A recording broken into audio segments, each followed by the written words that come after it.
Gabriel García Márquez, the handsomest drowned man in the world. The children playing on the shore saw something approaching from afar. At first, they thought it was an enemy ship, but as the waves carried it closer, they realized it was a drowned man covered in seaweed. The children cleaned the body and played with it all day.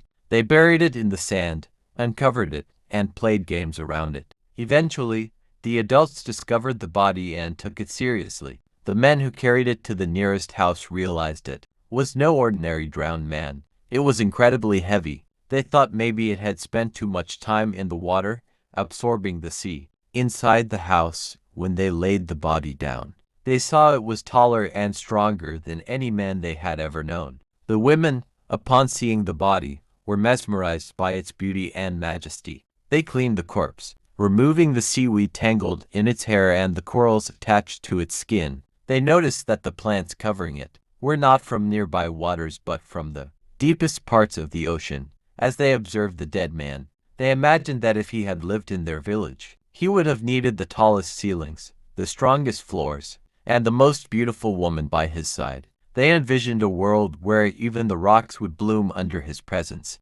and fish would leap joyfully from the water to greet him. The women compared him to their husbands, realizing that the things their men had wished to achieve in a lifetime, this drowned man could have done in a single night. His presence alone seemed to have changed everything in the village. By the time they were ready to let him go, they knew they could never see their world the same way again. They had to build bigger houses, dream bigger dreams, and embrace a life larger than what they had previously imagined. The women looked at their husbands, who suddenly seemed weak and insignificant compared to the magnificent dead man before them. They sighed with a mix of admiration and sadness. Finally, the oldest woman, who looked at the corpse with more compassion than desire, sighed and said, "His name must be Esteban."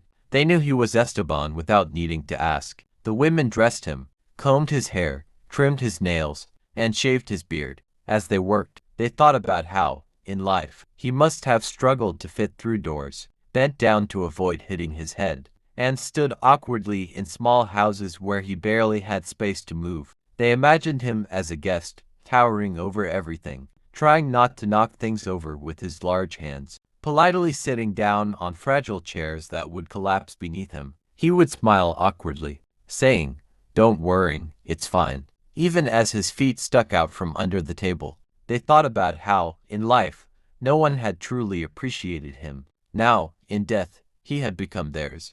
As dawn approached, they covered him with a sheet, realizing that even in his stillness, he reminded them of their own small, tired, and ordinary husbands. Their hearts softened, and tears began to fall. At first, one woman cried quietly, then another, until all of them were openly weeping. The more they cried, the more real Esteban became to them. When the men returned and reported that no other village claimed the body, the women's grief turned to relief. "Thank God," they whispered, "he belongs to us." The men, initially dismissive, assumed the women's sorrow was exaggerated. They were exhausted from their own struggles, eager to rid themselves of the body. Before the hot sun and wind made the burial unbearable, they prepared a heavy anchor so that Esteban would sink and never resurface. They tied ballast to his feet, ensuring he would not be disturbed by the currents. But as they moved quickly to complete the burial, the women delayed,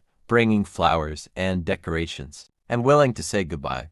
Eventually, even the men hesitated. They wondered why they were making such a grand farewell for a single dead man. Soon, the sea creatures would consume him, scattering his remains. But the women were still not ready. They adjusted his clothing, fixed his hair, and continued to mourn. Their grief spread, making even the men question their previous indifference. By the time they finally let him go, they knew they could never see their world the same way again. They would build bigger houses, paint their doors brighter colors, and dream larger dreams so that one day, if Esteban's spirit ever returned, he would not feel out of place. Tears blurred everything, making the grief indistinct. In the end, someone lifted the cloth covering the dead man's face, and the men gasped in astonishment. There was no need to say his name again. They all knew it was Esteban. There he lay, stretched out before them like a beached whale, his feet bare, his body immense, his trousers unable to contain his strength. Even in death,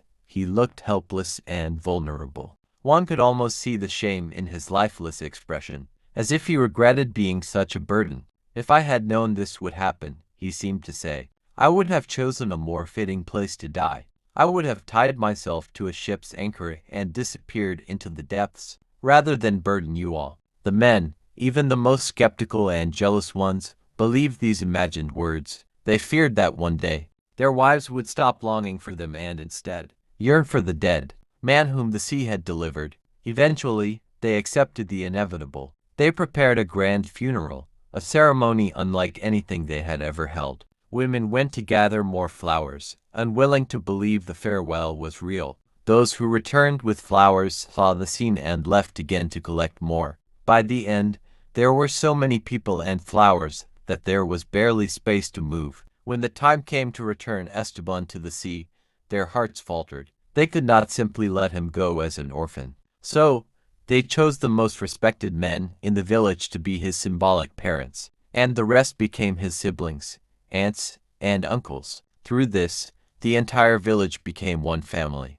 Sailors passing by the shore heard their voices and were startled. Some feared sea spirits, recalling old legends of sirens that lured men to their doom. But the people of the village had no such fears. They knew they had changed. They realized that their narrow streets, their low ceilings, and their small dreams were no longer enough. They needed wider doors, higher roofs, and grander visions so that if Esteban ever returned, he would not feel out of place. They would paint their houses in bright colors. They would plant flowers on the cliffs by the sea. And in the future, when massive ships passed by, their captains would marvel at the sight of a village unlike any other.